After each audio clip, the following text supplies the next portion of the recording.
Kuanzia mwaka wa 611 mpaka mwaka wa 633, Qur'ani kwa miaka 23 iliteremka katika miji hiyo miwili.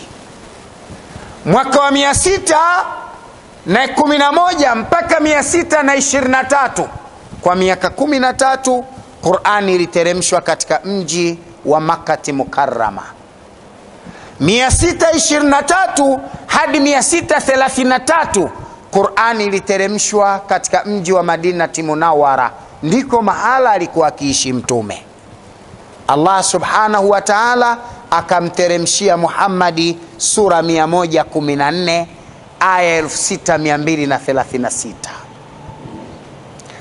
Katika kipindi hiki Bwana Mtume Muhammad sallallahu alayhi wasallam aliteremshiwa aya kadha wa kadha, na sura 114 tulizozitaja leo tutastafidi katika aya ya 68 na aya ya 69 iliyopo katika Suratun Nahl, sura ya 16. Nataka nizungumze kidogo maisha ya wadudu, tukompee na maisha ya Waislamu wa leo ambao wameteremshiwa Qur'ani. Tuone namna wadudu hawa wanavyoishi maisha bora ya kufuata amri, sheria na hukumu za Mola wao, hali ya kuwa Waislamu waliopewa kitabu cha Qur'ani, hali ya kuwa mwanadamu aliyepewa dhamana ya Qur'ani hamjui Mungu wala haishi anavyotaka Mwenyezi Mungu. Inna lillahi wa inna ilayhi raji'un. Mwenyezi Mungu subhanahu wa ta'ala katika sura hii anataja maisha ya wadudu nyuki. Sura ya 16 aya nambari 68, Mwenyezi Mungu anataja maisha ya nyuki. Kuna zaidi ya aina 22,000 za nyuki duniani. Muda hautatosha kuzieleza zote. Leo tutamzungumza nyuki wa kundi moja tu, wanaitwa honeybees. Wanaitwa nani? Honeybees. Katika makabila 22,000 ya nyuki duniani, katika koo 22,000 za nyuki duniani, katika mataifa 22,000 ya nyuki duniani, kuna aina moja ya nyuki wanaitwa honeybees, nyuki wa asali. Ndio tutamzungumza hapa, honeybees. Lakini kabla ya kumzungumza honeybees, ni vizuri tuzungumze utaratibu wa nyuki wanavyopatikana. Qur'ani imemtaja nyuki katika sura ya 16. Katika mpangilio wa Qur'ani, sura hii ni sura ya 16, Suratun Nahl, na imetajwa kwa jina la nyuki. Utafiti wa kisayansi unaonesha kama ilivyopangwa sura ya 16 kuwa sura ya nyuki, ndiyo mfumo wa maumbile ya nyuki katika maumbile ya kisayansi ulivyopangwa, kwa sababu nyuki anaumbwa na chromosome 16. Anaumbwa na chromosome ngapi? 16. Yani nyuki umbo lake linatengenezwa mpaka na kuwa nyuki kwa kutumia chromosome 16. Katika mada za nyuki zijazo tutafafanua chromosome ni nini. Tumeelewana vizuri? Mada za nyuki zijazo tutafafanua chromosome ni nini. Tukisimama hapa tutachukua muda. Kwa hivyo nyuki anaumbwa kwa chromosome 16, na Qur'ani imemtaja nyuki katika sura ya ngapi? Ya 16. Hizi si akili za Muhammadi. Nyuki kuumbwa kwa chromosome 16 na kuwekwa ndani ya msahafu katika sura ya 16, hizi si akili za Muhammadi. Hizi ni akili za aliyemuumba nyuki. Nani? Allah subhanahu wa ta'ala. Huyo ndiye aliyesema nyuki akae wapi, atengenezweje. Na kwa maelezo na utaratibu huu, hata mpangilio wa kitabu cha Qur'ani pamoja wapangaji ni Mtume sallam, lakini ameupanga kwa muongozo wa Mwenyezi Mungu. Ameupanga kwa muongozo wa nani? Wa Mwenyezi Mungu Subhanahu wa Ta'ala. Kwa sababu kama zingekuwa akili za kibinadamu, asingejua mahitaji ya sura ya 16 na chromosome 16, asingeweza kujua. Lakini nyuki wanapitia prosesi za kutaga. Nyuki ni katika kundi la wadudu. Nyuki yuko kundi la mdudu anaitwa insect. Insect ni kundi la wadudu wenye tabia ya maumbile matatu. Yani ana kichwa, kifua na tumbo. Vitu vingapi hivyo? Vitu vingapi hivyo? Vitatu. Kwa hiyo nyuki yuko katika mpangilio ama katika kundi la wadudu wanaoitwa insect. Ana kifua, tumbo na kichwa. Nyuki ana miguu 6. Mitatu kulia, mitatu kushoto.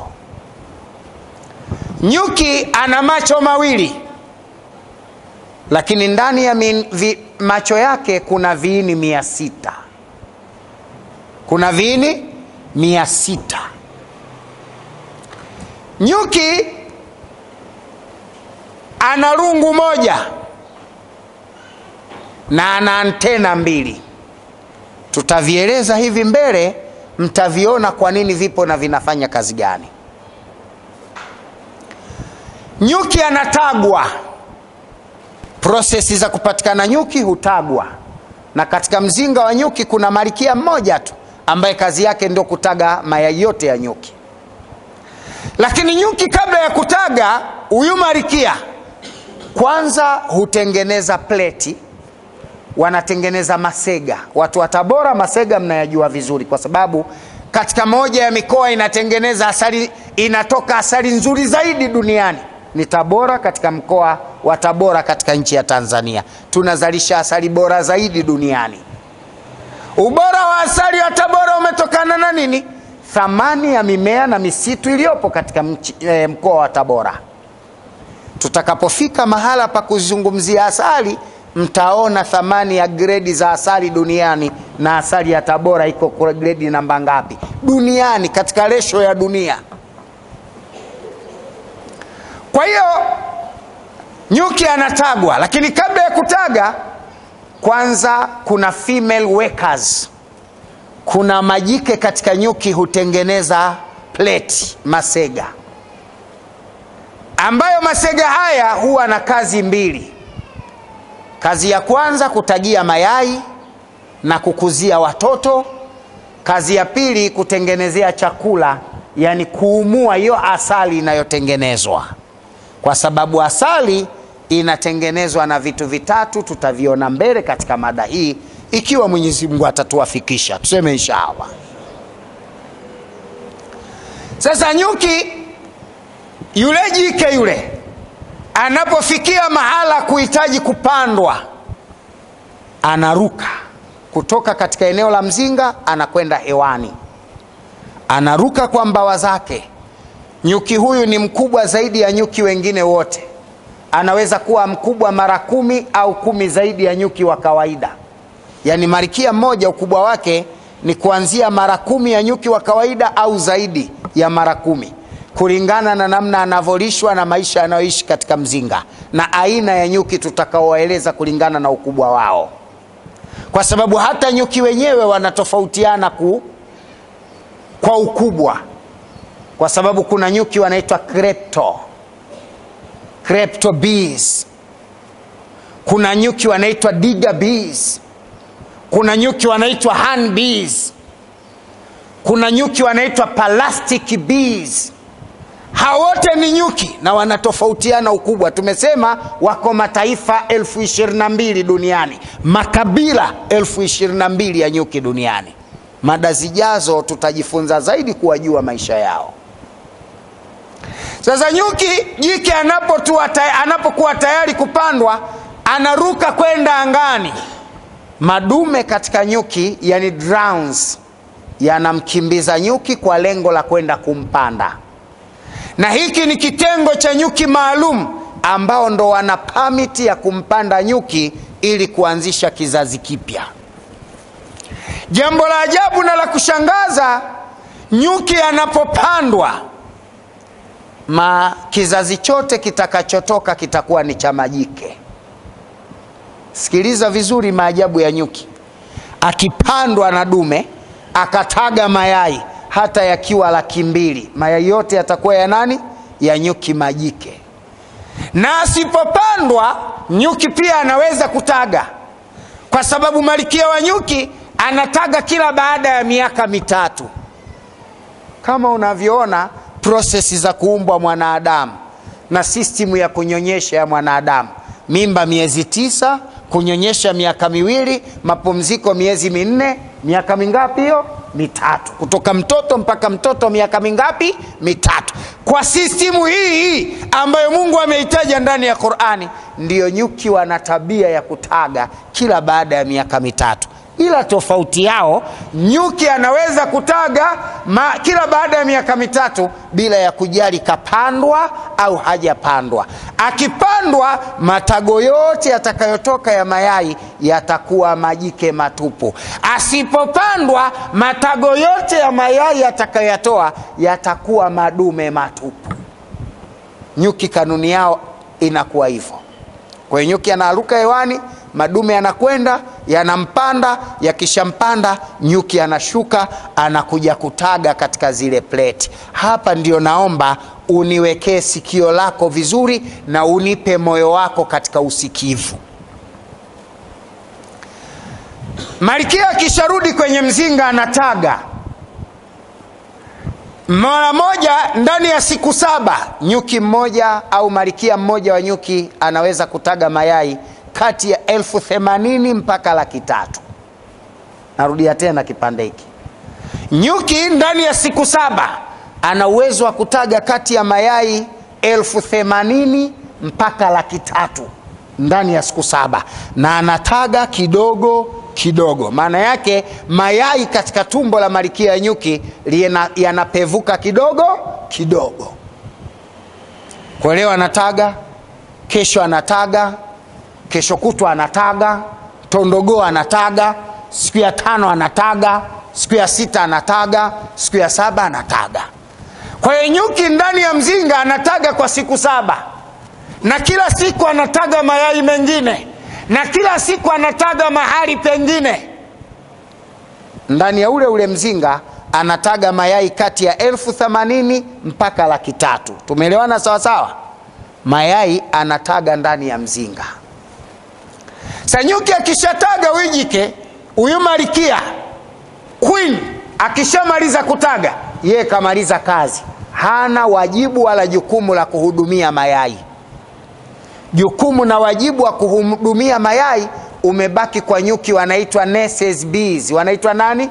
Nurses bees. Hili ni katika kundi la female worker, ni katika kundi la majike watendaji, wafanyaji kazi ndani ya mzinga.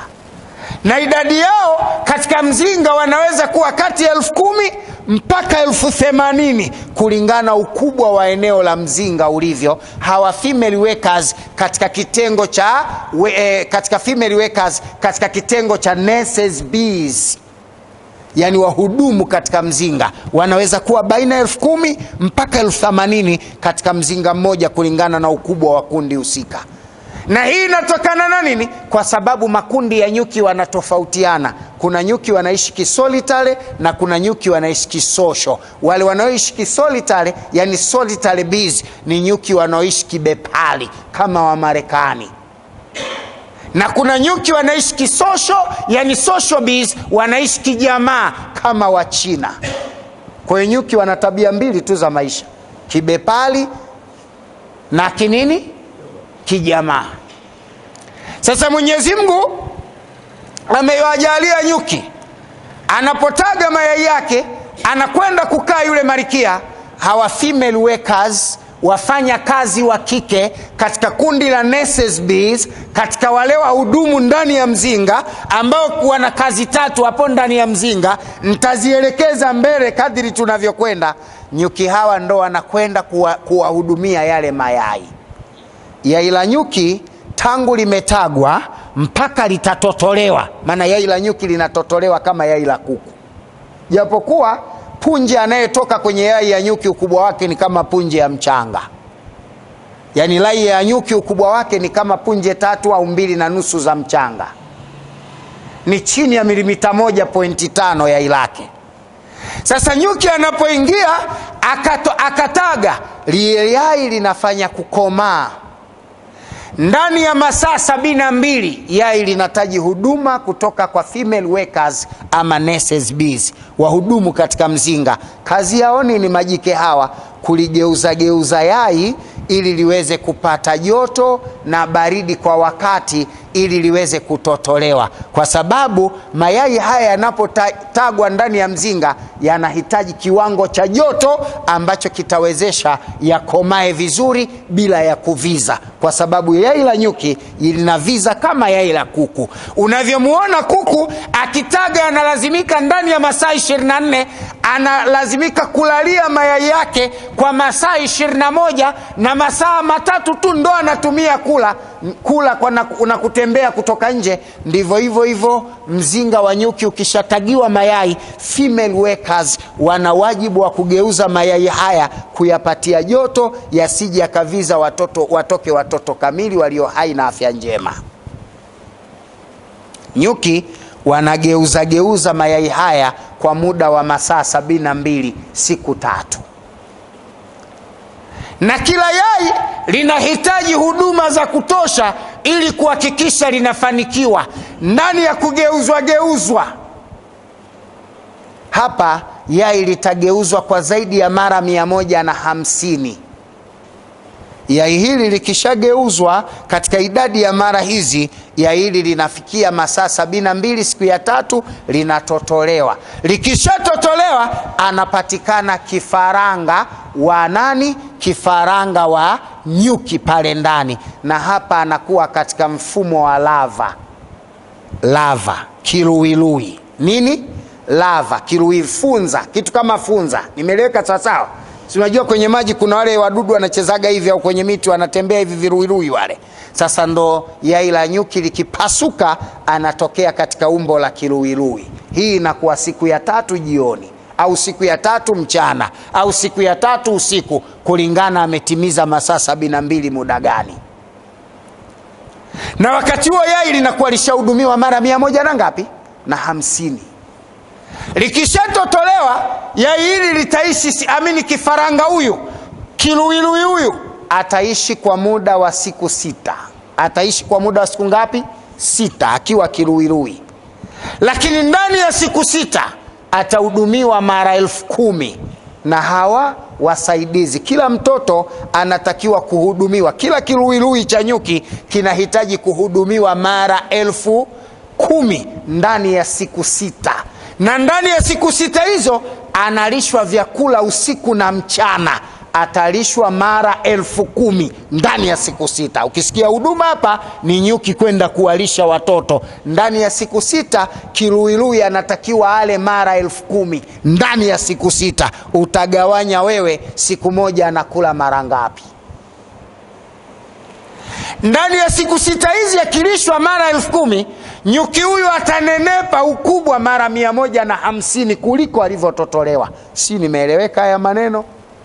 Yani ule ukubwa wake utazidi mara 150 zaidi. Amelishwa mara 10,000 ndani ya siku 6, amenenepa mara 150. Yani kama punje moja ndio inakuwa upana mmoja, tunazifanya punje 150 zenye upana sawa, unazirundika unafanya rundo moja. Hapa ndio tunapata mtoto mmoja wa nyuki aliye katika mfumo wa lava. Hapa anakuwa katika hali ya kiluilui.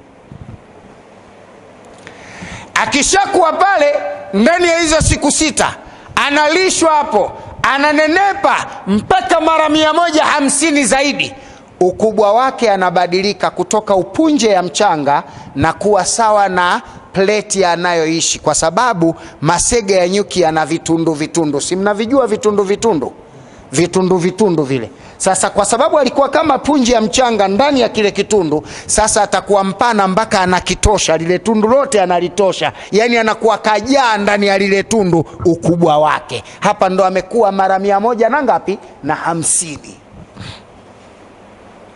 Likishatokea tukio hilo, ikifika siku ya 6 jioni, yani ameshamaliza siku 6 tayari, yani 24 mara 6, ameshamaliza yale masaa 24 mara 6, anaingia sala kwanza siku ya 7.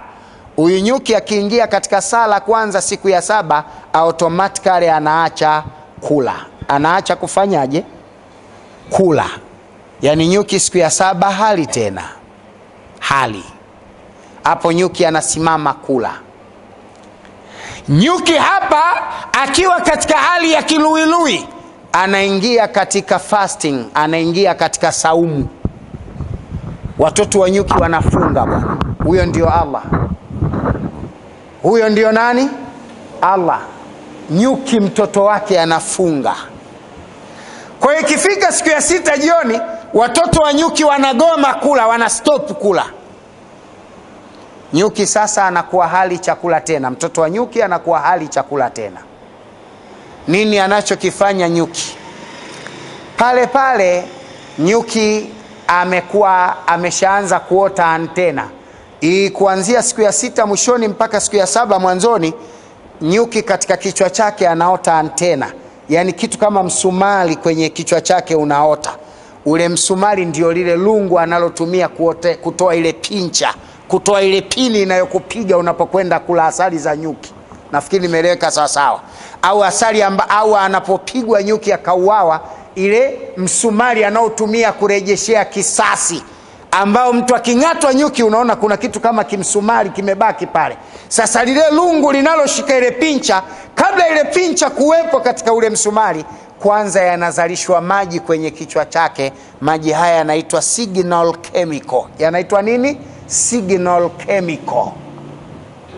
Maji haya yana pati mbili na yana kazi mbili. Pati ya kwanza siku ile tu ya 7, sala kwanza, yale maji anayatapika, na kwa sababu katika lile kipleti amekaa kwenye kile kishimo cha sega, amekaa kichwa kiko juu, tumbo liko wapi? Liko chini. Akitapika yale maji anamwagikia kama vile mtu anamwagiwa na bomba la maji ya mvua. Nimeleweka sawa sawa?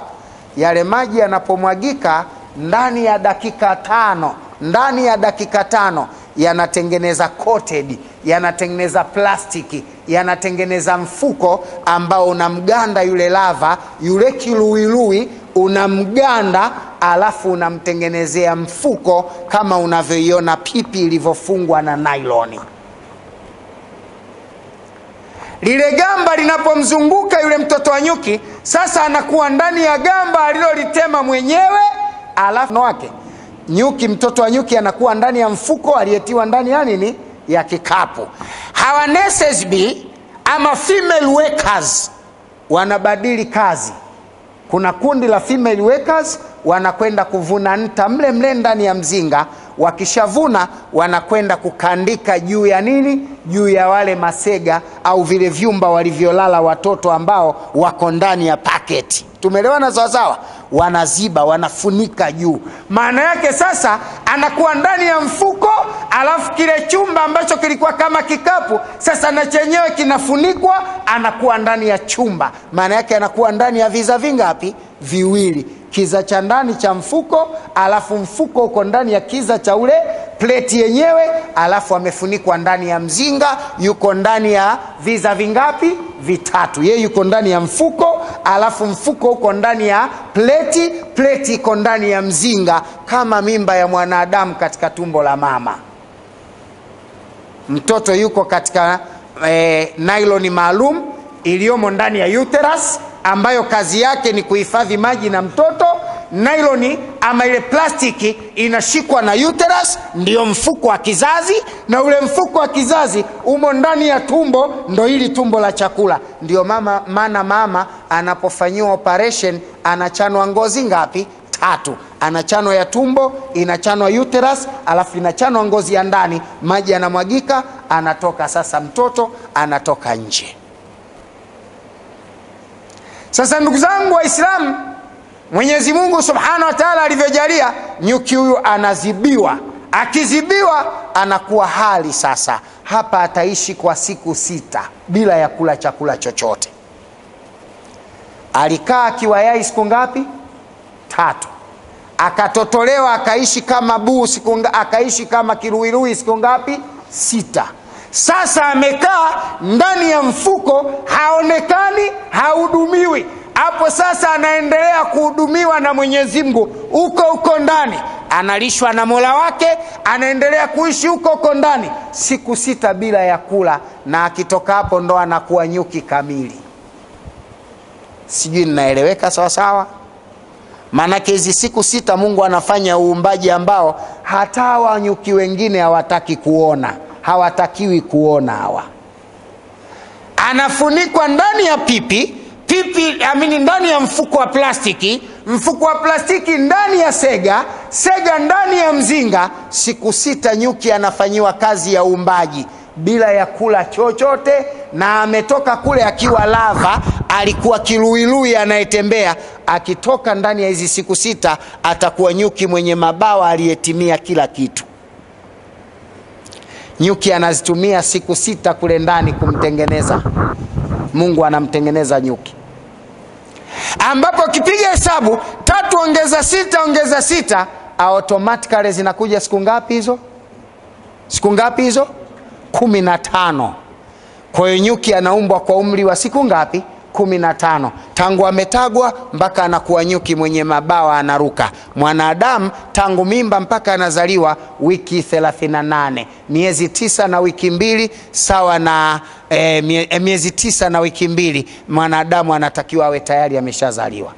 Normal range, kiwango halisi kinachokubalika kisheria ni muda huo kitaalamu. Sanyuki baada ya siku ya 6 ya mwisho ile, nyuki yule sasa anapasua, yani zile antena zake zinapiga. Nimeleweka sasa? Zile antena zake zinafanya nini? Zinapiga ile dali, inaivunja ile dali ambayo nurses our female workers ama nurses bees waliziba kwa kutumia nta. Kwa kutumia nini? Nta. Na hapa kuna maajabu mengine nitaeleza mbele, lakini ngoja niaguse kidogo.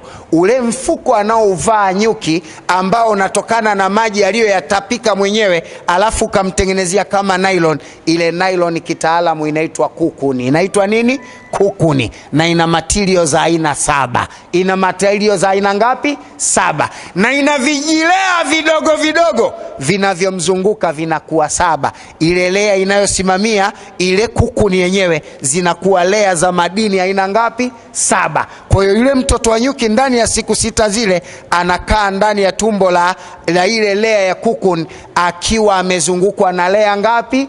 7. Hapa kuna siri na mafunzo makubwa nataka ujifunze, msikilizaji wangu. Funzo la kwanza, ile lea ambayo imejenga coated iliyomweka yule kiluilui ndani ina tabaka za elementi 7.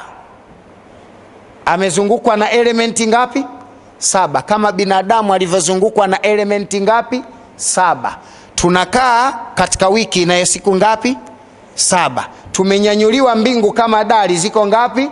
7. Tumetandikiwa ardhi kama tandiko, ziko ngapi? 7. Yamejalia mabara yenyewe tunayoishi binadamu yako mangapi? 7. Zimejaliwa bahari zinazobeba hayo mabara, bahari kuu ziko ngapi? 7. Mwanadamu anaishi katika lea 7, na mtoto wa nyuki ndani ya mzinga katika process ya kuwa lava, kutoka katika hali ya kuwa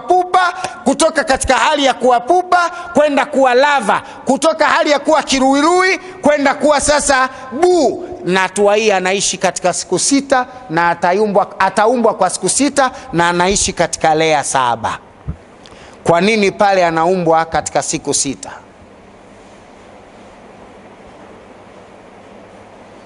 Mwenyezi Mungu Subhanahu wa Ta'ala anasema ndani ya Qur'ani, surati Hud, sura ya 11, aya nambari 7 baada a'udhu billahi minashaitani rajim.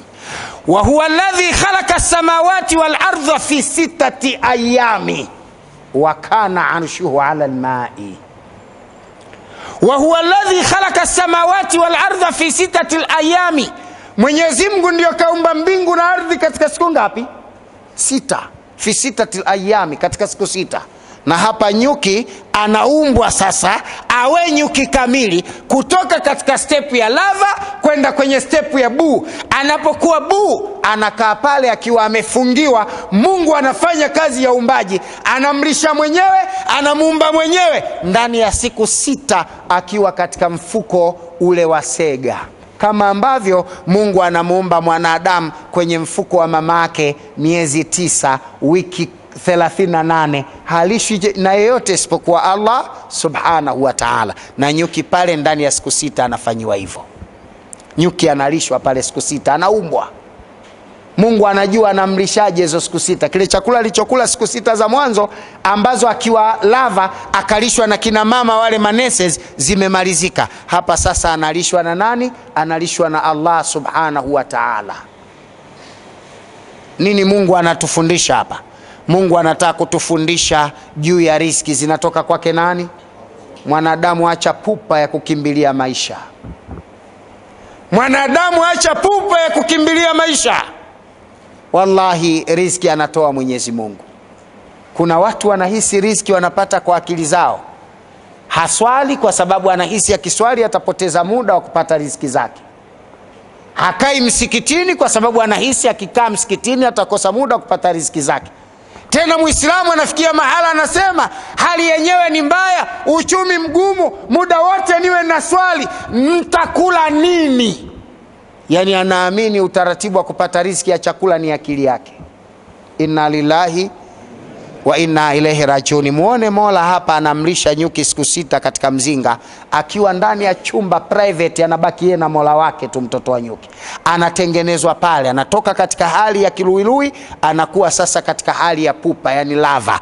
Akifika katika hali hiyo, nyuki sasa pale ndio ataota mabawa, ataota miguu. Nyuki pale ataota kichwa, itatenganishwa kichwa, tumbo na kifua. Pale ndio ataota manyoya, pale ndio ataota macho, pale ndio antena itakamilika, pale ndio zile spincha itapatikana, pale ndio kila kitu kitakuwa tayari. Ikifika siku ya 6 sasa, ambaye ni siku ya 15, nyuki yule anapiga ile dari, anabomoa ile dari, na kwa sababu automatically anakuwa mkubwa, ile dari automatically inamenyenyeka yenyewe, inafumuka kama mimba inavyotakiwa kuzaliwa. Ile membrane inatoboka yenyewe, damu na maji yanaanza kutoka ili mtoto aengage na kutoka. Ndivyo hivyo nyuki anachofanya. Ule ukubwa wake unafanya anaipiga ile kuta ya juu ya sega ambayo nyuki majike wameitandaza, inafumuka ile, na yeye anapata fursa sasa, anatoka. Akishatoka anakuwa nyuki kamili.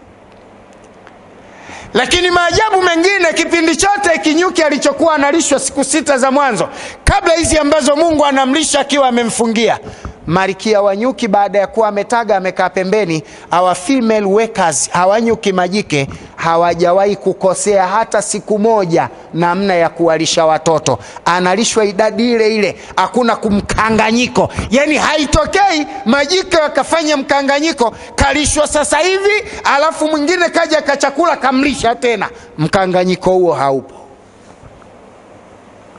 Yani wanapatia, anajua huyu kesha kula, huyu bado, huyu kesha shiba, huyu bado, huyu kala punje 2, huyu kala 3, huyu kala tone 1. Yani wanajua na hawakosei. Swali la kujiuliza, ni nani anayewafundisha nyuki na kuwapa alama kwamba mtoto huyu kesha kula, huyu bado, huyu kesha kula, huyu bado? Na hana akili kama ya mwanadamu, wala hana kalamu ya kuidentify huyu ni shamlisha na huyu sijamlisha. Ni nani anayefanya kazi hiyo? La ilaha illa Allah. Kwa kuthibitisha yeye ndiye anayefanya kazi hiyo, Mwenyezi Mungu akaleta aya hizi ambazo ndo nataka sasa kuziweka katika mada yangu ili upate kunielewa.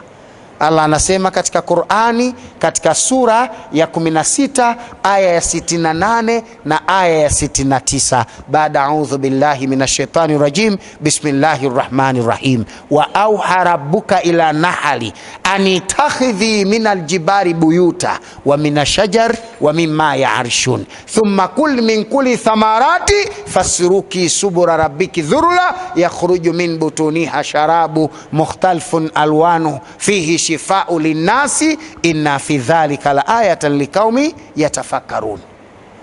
Mwenyezi Mungu anasema wa auha rabbuka ila nahali, Mola wako alipeleka ufunuo kwa nyuki, anitakhidhi minal jibari buyuta, nyinyi nyuki jengeni nyumba zenu katika milima, wa minashajar, na katika miti, wa mimma ya'rishun, na sehemu zinazojengwa na wanadamu. Qur'ani nasema nyuki anajenga maeneo matatu tu, kuna mina bees, carpenter bees and the leaf curtain bees. Maeneo yako mangapi? Maeneo yako mangapi? Yako matatu. Kuna mina bees, carpenter bees and the leaf curtain bees. Nyuki wanajenga maeneo matatu tu. Kuna nyuki wanajenga kwenye nchi au maeneo yenye miamba ya mawe, nchi zenye majangwa.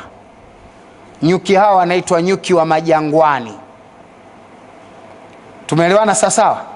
Hawa wanaitwa nyuki wa majangwani, maeneo ambayo hayana miti mikubwa, yana nyasi ndogo ndogo na mawe mengi. Kuna mapango, ndani ya mapango wanakwenda kujenga nyumba zao, yale mapango ya mawe. Hawa wanaitwa mina bees. Kuna nyuki wanaitwa carpenter bees. Nyuki hawa wanajenga kwenye mapango ya miti. Kuna miti mikubwa inakuwa na mapango ambalo mtu anaweza hata kuingia ndani. Yale mapango ya miti kuna nyuki wanaishi na kujenga mle. Nyuki wale kitaalamu wanaitwa carpenter bees, yani nyuki wa kwenye miti. Kuna leaf curtain bees. Hawa ndo nyuki wanaotegeka. Ndo mtu anatengeneza mzinga na utundika, haweki chochote, nyuki wanaenda tu, wanaingia mle, wanakaa, wanaweka asali, wewe unakwenda unavuna, maisha yanaendelea. Tena ukirudi unapanga na bei ya chupa. Jamani, sasa hivi asali imekuwa ghali sana, tutauza kidogo lita 12,000. Unamuuliza swali, huo ughali umegharamikia nini? Hujawapelekea chakula, hujawapelekea maji, hujawasaidia vimbatio vya kutengenezea, hujashiriki kwa chochote. Wewe umeweka dude tu pale, jiti umeweka, sanduku umeweka pale, hujaweka chambo useme kuna chambo yangu imeliwa, hujaweka ulimbo kusema ulimbo linunua ili wanase. Wewe umeweka tu lile dude ukaenda zako.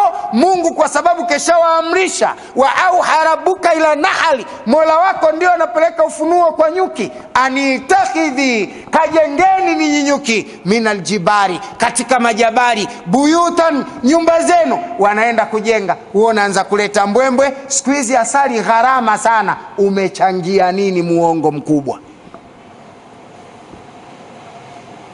Lakini Allah ndo anawafunulia nyuki, kajengeni mle. Sasa nyuki wanajenga maeneo matatu, na wataalamu wametafiti duniani hakuna zaidi ya maeneo matatu.